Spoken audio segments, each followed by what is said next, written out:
We're in Romans chapter 10 of the NIV Bible. Brothers, my heart's desire and prayer to God for the Israelites is that they may be saved.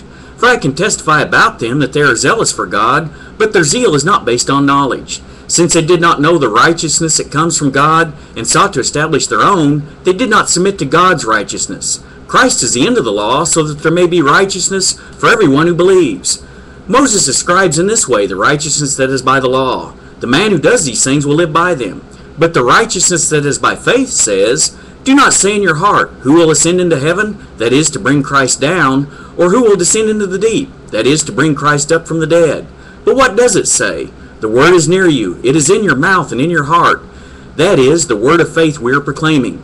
That if you confess with your mouth Jesus is Lord, and believe in your heart that God raised him from the dead, you will be saved. For it is with your heart that you believe and are justified, and it is with your mouth that you confess and are saved. As the Scripture says, anyone who trusts in him will never be put to shame. For there is no difference between Jew and Gentile. The same Lord is Lord of all, and richly blesses all who call on him. For everyone who calls on the name of the Lord will be saved. How then can they call on the one they have not believed in? And how can they believe in the one of whom they have not heard? And how can they hear without someone preaching to them?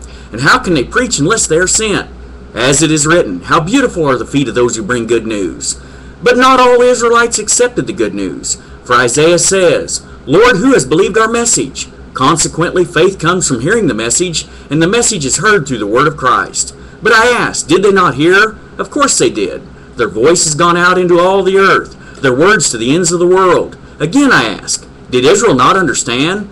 First Moses says, I will make you envious by those who are not a nation. I will make you angry by a nation that has no understanding. And Isaiah boldly says, I was found by those who did not seek me. I revealed myself to those who did not ask for me. But concerning Israel he says, all day long I've held out my hands to a disobedient and obstinate people.